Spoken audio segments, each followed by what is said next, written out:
আরে ভাইয়া, টাকাগুলো পড়ে গেল।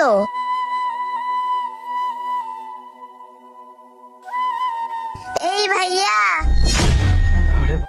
আপনার টাকা পড়ছে। এই নেন ভাইয়া। ছোট বোন, তোমাকে অনেক ধন্যবাদ। তুমি কিছু খাইবা?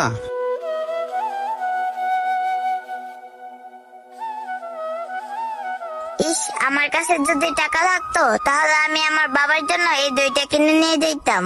ওর মনে হয় কোনো কিছু খাইতে ইচ্ছা করতেছে। আমার যেহেতু এতগুলো টাকা পাইয়া দিচ্ছে, না ওরে আমি একটা কিছু কিনে দিই।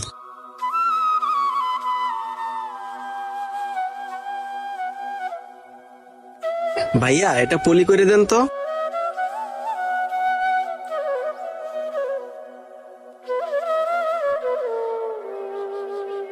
ভাই, এই যে টাকা রাখেন। এই নাও ছোট বোন, এটা নিয়ে তুমি বাসায় যাও। আচ্ছা ভাইয়া, ঠিক আছে, আপনাকে অনেক ধন্যবাদ।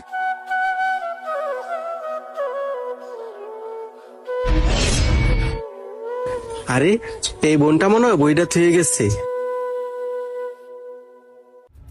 এই ছোট বোন, দাঁড়াও। আল্লাহ চাইলে সবই সম্ভব। যেমন আজকে আমার কাছে টাকা নাই, তারপর আমি আমার বাবার জন্য দই নিয়ে যেতে পারতেছি।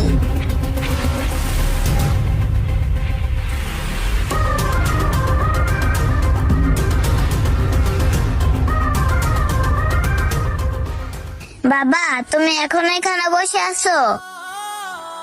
দেখো, আমি তোমার জন্য দই নিয়ে আসছি। মারে, তুই এত বড় দই আনছস, টাকা কই পাইলি? মারে, তুই তো কারো কাছ থেকে টাকা চুরি করস নাই? না বাবা, আমি কারো টাকা চুরি করি নাই। আমি যখন স্কুল থেকে আসতেছিলাম, একটা দোকানের পাশে দাঁড়াইছিলাম, তখন একটা লোক দোকান থেকে বের হচ্ছিল। বের হওয়ার সময় ভাইয়ার অনেকগুলো টাকা নিচে পড়ে যায়। তখন আমি টাকাগুলো তুলে ওই ভাইয়াটাকে ফেরত দিয়ে দিছি। ভাইয়া না আমার সততা দেখে অনেক খুশি হয়। তারপর আমার সততার পুরস্কার হিসাবে এই দইটা কিনে দেয়। আরে মা, তুই সবসময় সৎ পথে চলিস। সৎ পথে চললে দেখবি সততার পুরস্কার আল্লাহ এইভাবেই দিবে। দেখোস না মা, আমি অসুস্থ হয়ে পড়ে রয়েছি, তারপর কোনো সময় অসৎ পথে চলি নাই। আমাদের কাছে কোনো টাকা পয়সা নাই, তারপরও সৎ পথে চলি। আর সৎ পথে চলি বিদায় আমাদের সংসারে কোনো অশান্তি নাই। হ্যাঁ বাবা, তুমি ঠিকই বলছো। আমার স্কুলের স্যারও এভাবেই বলে। আমরা যেন